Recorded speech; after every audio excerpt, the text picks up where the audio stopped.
Hey guys, welcome back to our YouTube series on style focus that we've done. We've done different styles that we focus on in the Red Coat Challenge, particularly the British styles.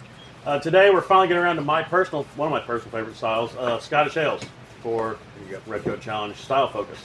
We have a selection of some Scottish ales that we will be passing around, some leftovers from Red Coat Challenge that we're here. We're actually doing this a little bit different today. We're here at a club meeting, shooting this as part of the style focus video. So I did a short little educational presentation. We're trying to bring our education stuff back up to speed here at Denton County Homebrewers Guild. Hope you guys can come join us first Sunday of every month at Denton County Brewing Company is where we do our meetings. And you can find out more information on our social media presences or our webpage, www.dchg.org, or you can find us on Facebook. Obviously, if you're watching this, you've already seen our YouTube. We'd appreciate it if you'd give us a like, subscribe, and follow us there, and watch the videos. Also, if you hear other people talking throughout the meeting, we've got mics spread throughout our club. We've got several members here today. They may be asking questions. So if you hear that, that's what's going on.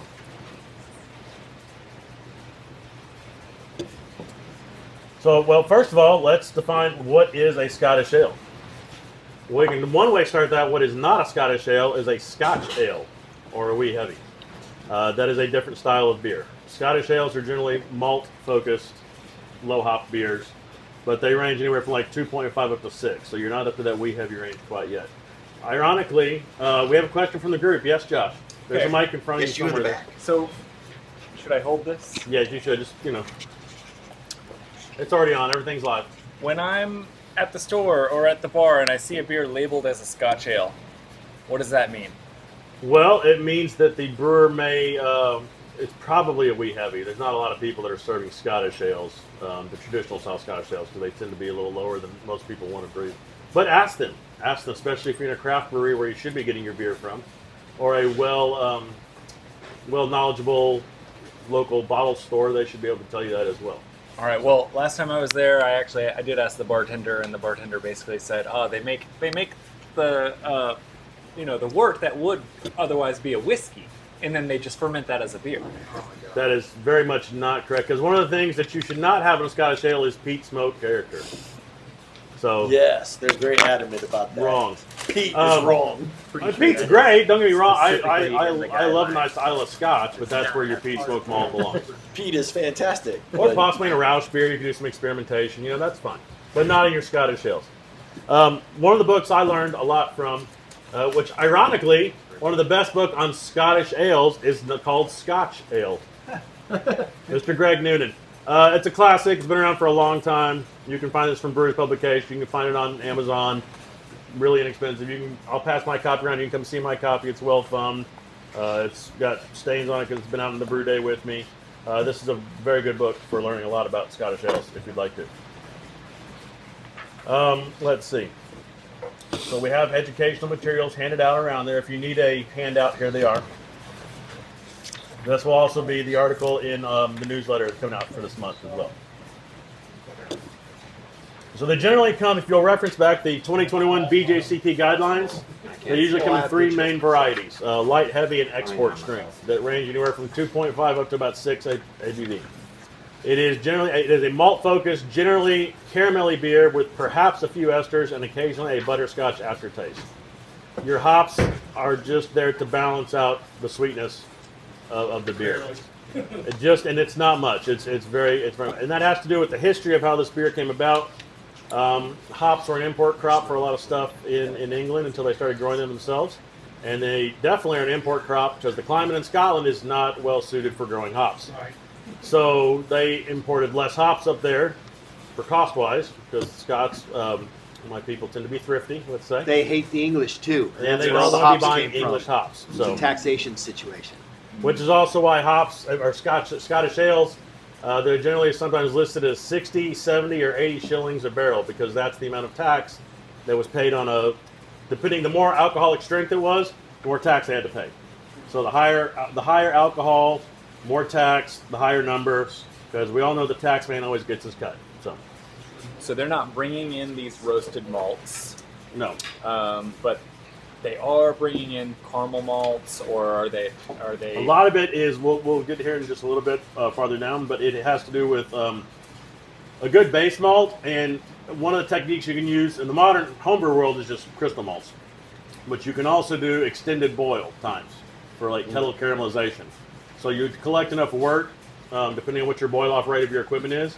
Instead of just doing a 60-minute boil, you can do, a 2-hour boil and just plan to evaporate off that extra gallon. So you're cooking, especially if you have a propane-fired rig. This is one of the beers I think does better under a propane rig than an electric rig, because you get that direct flame onto the pot.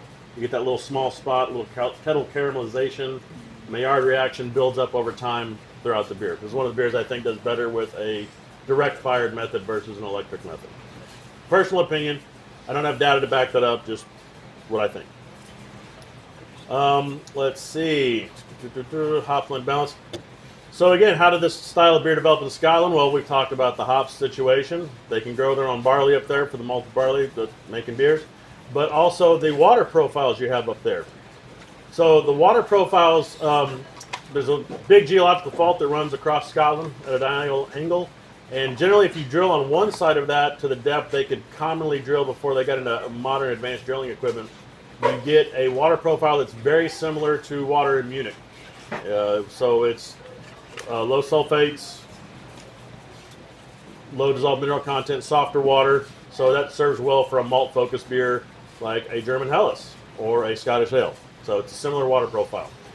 Ironically, if you go just a little bit farther over and drill a little deeper, you start getting into a water profile that's more situated to higher sulfates, more like an English IPA kind of style.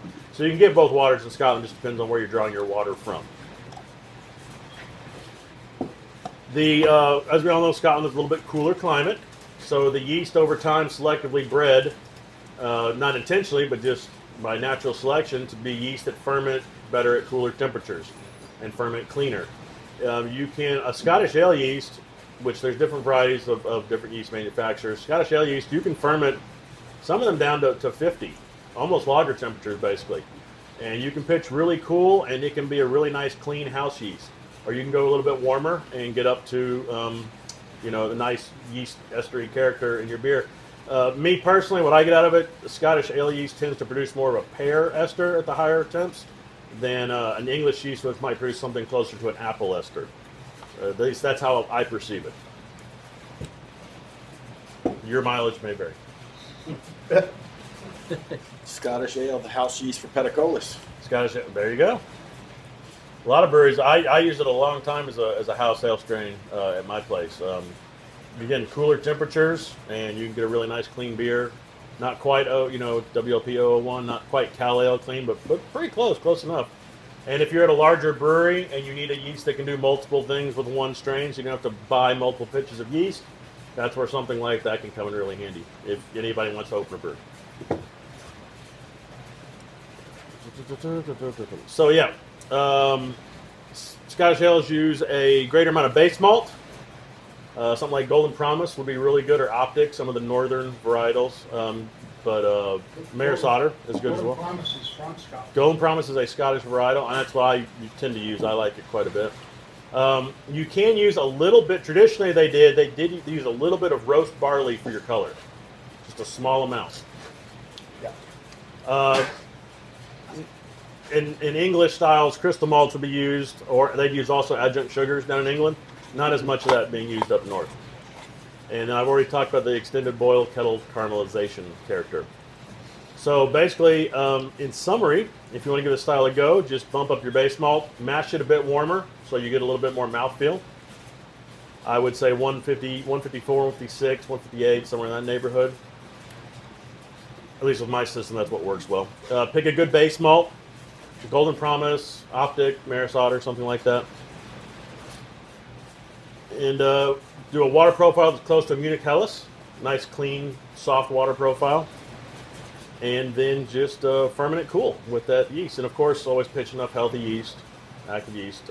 We've already discussed starters and things like that, but you should make a great little Scottish ale with that. And we have some examples we can pass around that were from the Red Coat Challenge, I believe, where we can taste and sample with the scores on them. A couple of the brewers are here, I think. We can discuss what they feel about those scores, if necessary.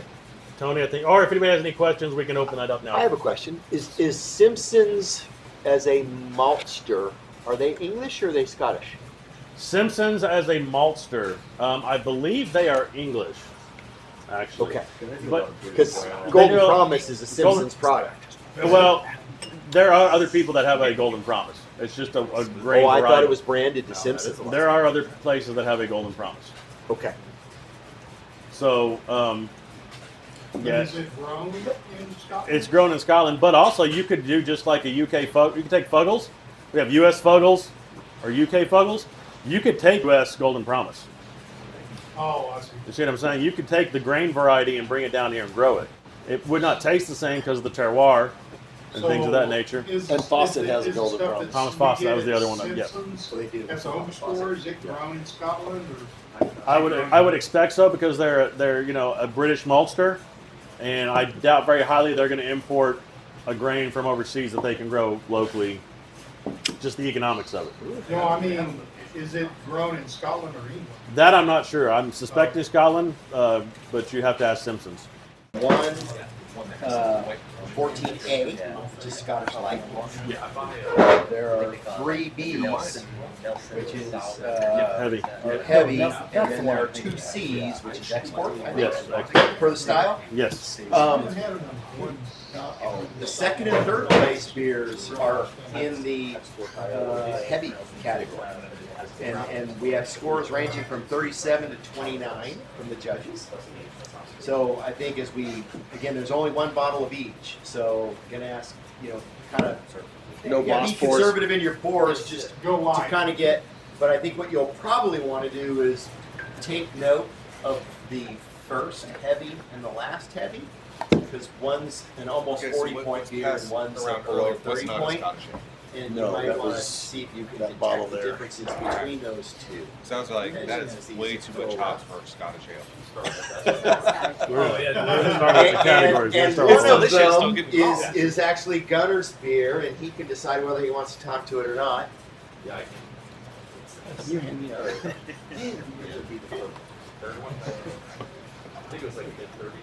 Josh, you came back up for recording. We're good, right?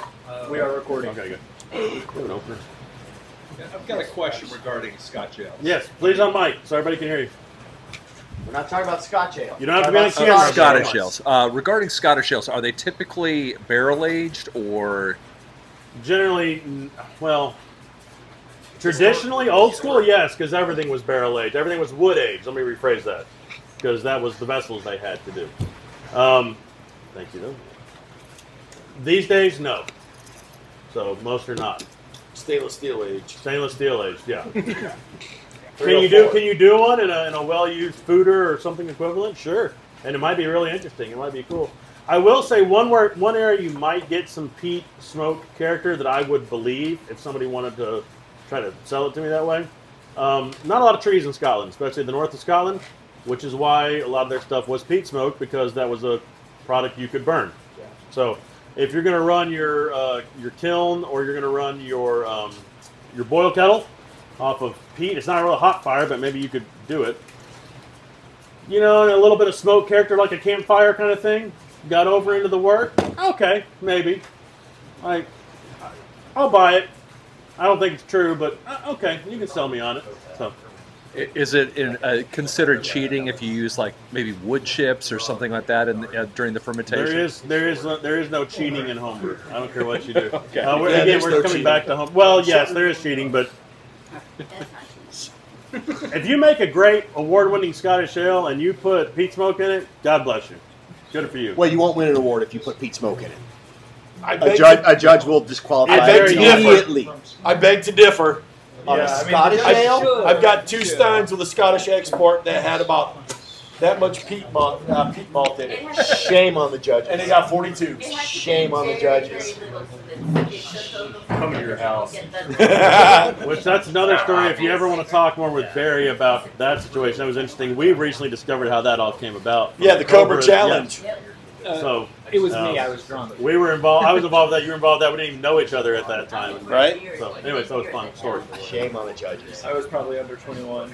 You will forgive me the eyes are not what they used to be. Both years. Shame on them. Both years. Clearly So, says that right here, BJCP should not be PD or We can always reference back to What, the there's a difference 2021 between using BJCP a style sublingual guidelines. sound If you have them available, most and people having do. them call it out as P. It's category 14, They didn't and this is recognize the P because it 14A, was 14 right Alpha, there. Scottish Light. This was at Red Coat Challenge, and this scored a 32. So, decent score. We're going to pass it around. One bottle to share amongst everybody, small pours, like you said. And who made this? I do We not know are who not made discussing who made what. We I've written the scores on the bottle just so that you can get a feel for, like I said, the this is the only Scottish Light sample, right, Brian? There's no shame in homebrew. There's learning experiences. Really? Because we're going to do bitters later this month or next month. 32. You were a judge on the bitters. Oh.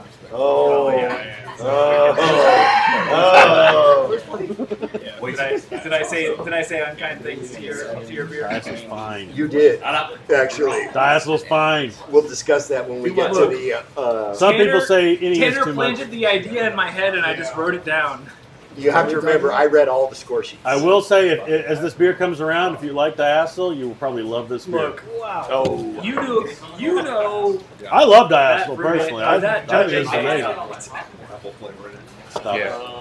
I probably gave myself a little too. Yeah, it's a little. You don't need any. Yeah, no, definitely. I think it was probably the same. That's a good bit. That's a good bit of diacetyl. Does it have a butterscotch aroma? From here, then. Brian, what was the score on this? This was a 32. With now, Brian, could you address diacetyl as being appropriate to style or not? So butterscotch character is permitted in this. Diacetyl really is. Diacetyl is really not butterscotch. It's sometimes by some judges interpreted as such. This was my poor guy. I would go so far as to say, by most I gave judges, myself too big of a pour here. Yeah. And even then, even if you wanted to interpret this as butter is butterscotch, which it's not, but it's there. But this is a light Scottish light, so a subtle character is appropriate. This is not subtle. No, that was not so. But Now, it's not caramelly. There's no caramel burnt sugar. By the way, let me be clear. These are Texas Red Coat entries, Yeah. so we took possession of these in September. That's a very good point. They have aged a little bit. You know, we kind of wanted to get the point across here, but these are not the freshest of beers, so how they were scored 3 months ago versus now could have changed a little bit. Yes, very much so. The These are not scores in are their. They're not in their prime. They're not in their peak. You know, they could have changed on the bottle. You guys were not on this table. thank you. I don't. Well, Yes. Post- Well, until the last 4 days where they've been in my garage. Yeah, but it was like 80 and then 40 some water. Well, it was 80 yesterday, but until then they were okay. Are you sure we didn't judge these, Josh? I liked it. I'm positive. Oh, okay. I personally like it. You guys It's did not do the table style. this But table. it's also 4 or 5 months old. I mean, it's and it's a light Scottish light, so I don't blame it for not being. You guys had far worse problems. All I can say is it was difficult. Yeah. There was at least one beer that you guys totally missed the mark on. I'm just saying. Also, Okay. You know who submitted it, sir? I will be remiss. I will say, guys, also we are having an active homebrew club meeting. Those of y'all watching us on YouTube, so if you hear a lot of side conversations and stuff like that, I'm sure your club is exactly the same. Try to do as much as I can with the mics to minimize that stuff, but we have better audio quality than most clubs. You can I'll edit just that say out. We come first. The audience is second. Hey. But don't forget, we are having the Red Coat Challenge again this year. This will be number 7. Yeah, this will be number 7. Yeah. Red Coat 7. So we will have, we will have that going this year in November. Don't know who the director is going to We'll be. But we'll be releasing more information about that through our Twist websites slow, and our 'cause it is social fresh media on that. circuits, as well as North Texas Circuit social sites as well. Somebody need a napkin down there? I don't know. All right, so what's coming around now? Coming around These- next. The heavies? Hang on, I'm getting my little dump cup going. Let's go the opposite way. Yep, we're gonna reverse it to make it fair. So this is a 14B, a Scottish heavy. Yeah. This scored a 37, so that's a pretty respectable score. So Scottish heavy, but not a wee heavy. Not a wee heavy and not an export. This is not the highest strength. So what's the gravity like range? Well, gravity range that is 1 second, buddy. 10-15 on the final. 1035, Yeah, 1040. 1035 to 40 Oh, so it's on a the original. low alcohol. All like most British beers, heavy Yes. is a relative term. Yeah, it's 3.3 to 3.9% ABV when you're finished with it. It's bitter. So again, as we discussed before with British beers, a lot of it has to do with the pub culture in Europe in general, but England particularly, or Great Britain particularly, sorry. You know, they had beers that were designed a lot for post-work, heavy job, heavy labor kind of work. You'd go to the pub and have several pints before you went home, because the pub was your original social center. It was your original social media site. It was your therapist. It was the community center. You know, that's why it was called pub, public house. That's where everybody gathered after work to celebrate things, or celebrate funerals, and births, things like that. So you didn't want to have, you know, 6, 7, 8 pints of 10% beer, 10% beer, and then go, you know, stumbling home and get killed by the local passing ox cart. So a lot of stuff there was a little bit lower. What? Or the Frau. Or the Frau. Yeah. And not get killed by your wife once you come home. Yeah, these are Scottish ales, so you're last, right? Yeah, you're last. Oh, it smells very well. That's pretty good. Yeah, that one is good. Whoever did that did a good job on that. Yeah, there's good. I mean, you get malt. If you live in IPA land and you're not sure what a malt smells like, this is what malt smells That's like. what malt smells like. Again, yeah, very good point. If you're traditionally an American style focused guy or gal, and you like, you know, your IPAs of different varieties, that's great. That's cool. They have a place in homebrew. I totally agree. But there's the other side that people don't spend enough time on. You can use Scottish ale to do a really good study on malt varieties. You can brew the same Scottish ale recipe with different varieties of base malt and have a good experiment with that. Sort of dry. That sounds like a future club educational series. T. Michael did something similar. It wasn't quite a style per se with a smash beer, but I think it'd be fun to do different varieties of Scottish. Did the bottle make it all the way around, or did we run out? It made it all the way to the end, I think. Started there. Yeah, we flipped. Yeah. So that Did you get a pour on that on the Scottish? I got the last. Okay, good. We should have two empty bottles here. Yep. Fabulous. All right. So next bottle is another Scottish heavy, a 14B, 14 Bravo, and this scored just a little bit lower. This is a 34.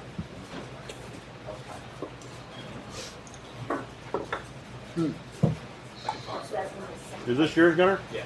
That one was second place in Texas Red Coat. I like this beer. The one that's coming around now was third place. Third Not place. to disclose So this is the Gunnar brewer, here, one of our however, club members. he's in the room. I will also say, you know, running the educational series and sitting at the head of the table and bringing the first pour is nice. So, if anybody here would like to do something they'd like to talk about on a style focus, we could set something up. That I'm sorry, what was it? I said similar privilege. Oh, similar privilege, yeah. Gunnar, yeah, if you want to come over here and sit and discuss it. Can I see that mic, please, my good sir? Excellent. This is still a heavy. No. So eventually we're going to get around to doing Same member categories. focus with Mr. Gunnar, but if you haven't known, this is Gunnar, one of our longtime members of the club. Tell us a little bit about your beer. You know, this is a Red Coat Challenge? Yeah. So this beer, I based it on a recipe that I had brewed years ago that also medaled at Red Coat Challenge. You know, back when we had fewer entries, it was probably a little easier to win at that point. But this batch, I was kind of dialing in a new small brewing system. Maxes out at like 1.5 gallons. So I have bigger ones too, but this one is more for one-offs when I want a 4-hour brew day instead of 6 or 7 hours. So a couple things that I do with styles like this, a lower ABV style, I try to target a higher final gravity. So like if there's a range low to high, I try to target the higher end with a style like this, so that like the malty sweetness comes forward and it doesn't feel thin on the mouthfeel, and it's a more pleasant, enjoyable beer.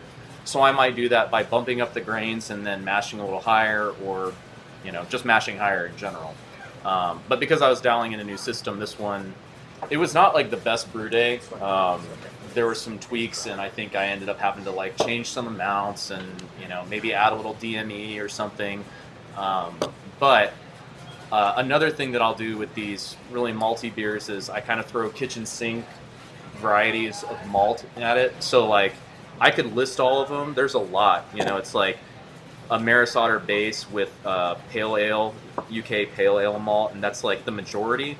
But then below that is going to be like Munich 2, Caramel 40, Caramel 60, Caramel 120, Extra Dark Crystal, Pale Chocolate Malt, Roasted Barley. And these are all in small amounts. And so the idea is I'm just trying to get some of the subtle nuances, and I might choose one of those to highlight and bump it up a little bit. Typically I'd also add most of the dark grains at the end of the mash, or do like a cold steep to kind of minimize some of the harsh astringency that can come through. But if you want to get that roast, you kind of have to work with it. It was a fun project. I guess the only other thing that was weird about this one was I used American hops, which I think is acceptable for the guidelines since it's usually a bittering hop. You can kind of use whatever hops you want. Obviously, UK is going to be more accurate to the style, but I just used Willamette, which was fine. And then I fermented with Lutra Vike yeast. Really? Because I was fermenting at room temp, so it's going to be like mid-70s because it's hot here for most of the year. And so I used Lutra to get just a clean fermentation, and it fermented a little bit lower than I expected. I think the final gravity was like 1.015, something like that. And I was targeting just a little bit higher than that, but it still was pretty clean. And I was happy with the malt character coming through. But there are really not many yeast esters or anything. Brian commented on that when he had it the last time, that it was missing some of the yeast character that might be enough to bump it up a little bit more in the score. But still, it won a medal, so I was happy. Still won a medal. And again, if you've never done competition homebrewing, all you gotta do is get on the table.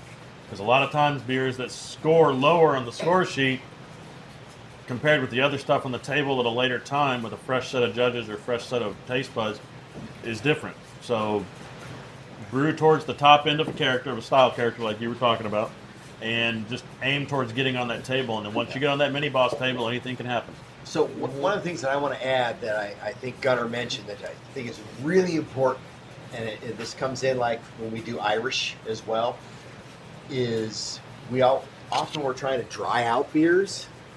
And when you're in these lower gravity beers, it seems counterintuitive that you would start at 1040 and finish at 1020 because you're like, well, that's only 20 points of attenuation. But otherwise, if you dry it all the way out, there's nothing left. So leaving that residual sweetness in a lower gravity beer helps define that malt characteristic that, if you start at 1060 in an IPA and you want to bring it down to 1010 or whatever, it's fine. But for these lower gravity beers, you actually don't want to over dry them out. Otherwise, you lose that maltiness and those characteristics. Yeah. So that's a really intentional design. Yeah. And since you don't control the yeast, they do what they do. If you put a 70% attenuation yeast in a 1040 beer, you're going to get a 1004 unless you deal with mash temperatures or something to leave some residual sugars left over. So I thought that was a really keen tip there for these kinds of beers. Same in the bitters, which I know Barry's passing around. You don't want those babies to dry all the way out. That beer was also like a 2-week turnaround from grain to glass. So next bottle going around is our last entry in the Scottish Heavy category. Yeah. It's the last 14B, 14 Bravo, and this scored a 29. Oh, I thought the other one was coming around. So is it the same thing? No, he's passing Scottish. That's Barry's strong bitter. Yeah. It's got a little. I think age has not done well to that beer. It's got a little. a little sourness, but then there's also some diacetyl butter going on there, so it kind of, yeah. Well, the first one out of scored about This is 5. sitting in front of me. Again, this is several months old, so. I like This is what Brian's passing around. This is the last of the Scottish beers. I still love That's a it. British brown. Oh, okay. Totally different. So this can keep going this way. Have you had any of the British brown? Oh, I would love it. I've got some. I would love it. So I'll let y'all.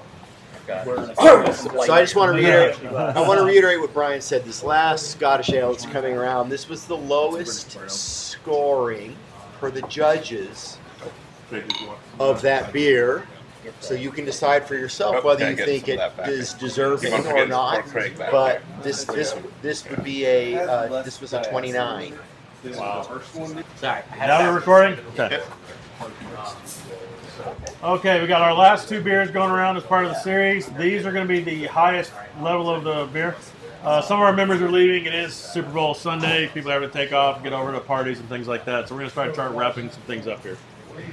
So this is a Scottish export. What do you got? Red IPA. Oh.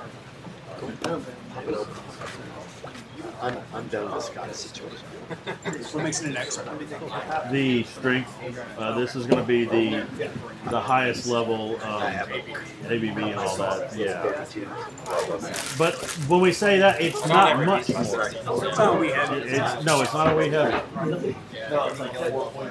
I mean, yeah, we go. These can range anywhere 3.9 to 6. So. It's actually a climb celebration. Yeah. Oh, really? So it's y'all's turn to go first, I think, right? Yeah. One of my favorite beers. Red IPA. Blake, I thought so. This one scored a. This is Blake's Red IPA. Right. Scored a 29. This is the celebration clone, so. I'm like, I know you know what you're doing. Nice. Well, I know what that's phenolic. Blake. That's got a wild yeast infection in it. It's a celebration clone. Celebration. Well, I don't know if that's what it was. And it's pretty damn good. Yeah, there's some things that are going to pop up now that wouldn't have popped Stuff up. that there may be, some, yeah, from body that wasn't there when we did it before. Yeah. I do. 29. I'm a big fan of Celebration. So A lot of people are. yeah. I grew up in Central California, so like my 2 favorite IPAs are basically Anchor, Liberty, and Celebration. Yeah. I still have can. When I go to the HEB and they have Celebration now, I buy a case. I literally clean them out. Color's dead on. Dude, I love This is good. I love Celebration. Whenever they release in October, I always try and get a keg of it. There's and Bigfoot. When Bigfoot comes out in February, I always grab the Bigfoots. It's good, but he's You know what I love about Bigfoot is they put the foot on top, and with the I'm year not on sure it, how that beer's scored. This one's terrifying. An actual I have a judging, bottle but it's got a little cap in my phenolic stash wild yeast thing going on right now. that says 1994 on it. Yeah, So when I that's get different. Bigfoot 2024 on it, I'm like, there's 30 that's years not- of drinking that beer. You want this best? And it gets better if you set it aside. I don't. I drink it all the time, and so it just. Okay. But it's super good. If you could set aside a couple of Bigfoots. You had Scottish I was heavy. talking to somebody the other day. They did like a big 29. Bigfoot. I think, yeah, but also it's been in there for quite a long time. I think the wild yeast worked its way through and get that phenolic. It's just Tony. I just bought the homebrew. And I don't have my Yeah. glasses either. So How old is this? there's something off. The red IPA? Yeah. November? Okay. Yeah. Was it more bitter before? Was it closer? Red IPA. Smoothing out. It's smooth, yeah. I think it's very good. Okay. Yeah, I was gonna say, it could use a little more bitterness, but I mean the malt profile is spot on. Absolutely. 56. Oh, wow. Probably could be. Yeah, the IPA smells good. Great job. Great job. All right, we're going to get close to wrapping up our Scottish Ale section here. No. So we're going to pass around the last Scottish Ale right now. This is another Scottish export. So we should pay 14C, 14 Charlie. This scored a 31. We should pay attention to this because one of the brewers is in the house. This so is they may talk my about brewer, Keith and I. This is our entry to Red Coat. You got first, so this is your turn. Yeah, but it's got a nice. I don't know right now off the top. The caps I have in front of me, the highest scoring was a 34. No, 37. 37. That's really good. Mine was a 34.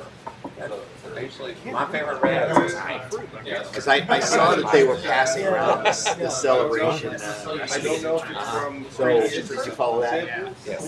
What's that? Yeah, it could be from whatever was in it. I'll drink this all day. Yeah, this is export. What's that? I got plenty Gravity range 396. Some, like, This nice, is brewed a little higher than that. flavors from it, I think. Yeah, it's not overpowering diacetyl. It's not diacetyl, I promise you it's not diacetyl. You don't think so? I brewed this beer, I promise you it's not diacetyl. If I was That's if I was butterscotch character. nitpicking, I would say You know, butterscotch character. This is little some more late crystal malts hopping and on the Lactel nose. caramelization. This is mine. I mean, I'll tell you what's not in there is acetaldehyde. The nose. Is this yours? Yes. Nose is a tad This is light. a very good beer. No, I love this. I will defend this beer because, well, Better was the second. Like, I'm not trying to kiss your ass, but this is the best one of the That's six. what I think of when I think of like Scottish. This is really good. I know it's good. It's good. It's So Scotch, yes. Scotch. the judges, because sometimes it just happens, they said they tasted acetaldehyde in this beer. They said there's green apple in the beer. Maybe the bottle they had did. I wasn't there. I didn't.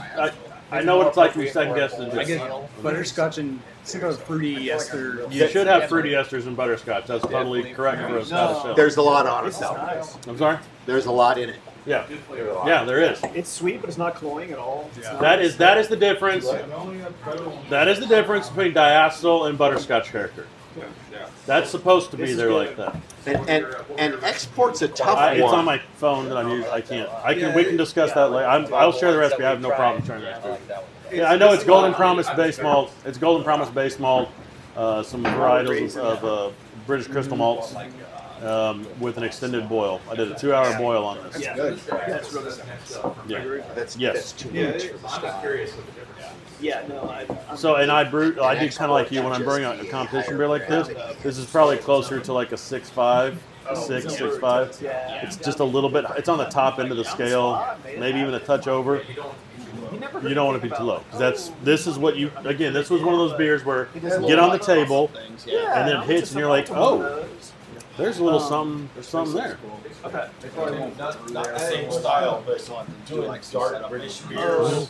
Like there were a ton of dark miles that were watery thin. Yeah, that's the problem.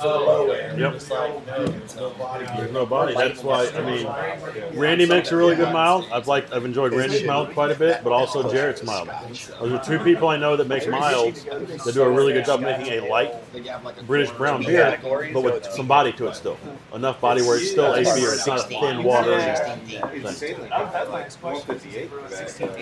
I'll let them discuss their recipe secrets if they want to. But anyway, so that beer's gone around. That's basically our summary on Scottish ales.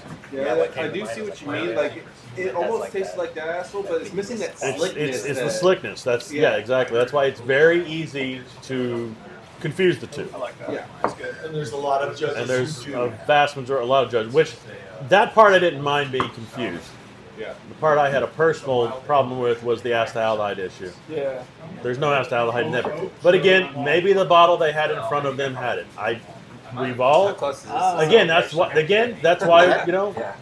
At the end of the day, it's a homebrew competition. I'm sensitive to that. I don't get it. There's not any in there. I promise you there's not. Yeah. But there's not any in this bottle that we got passed around. No, it's supposed to be a Scotch. And I've had B bottles that were nothing like the A. That is very true. So it could have been a bottle issue, and I just got unlucky. That's the way the cookie crumbles. It happens.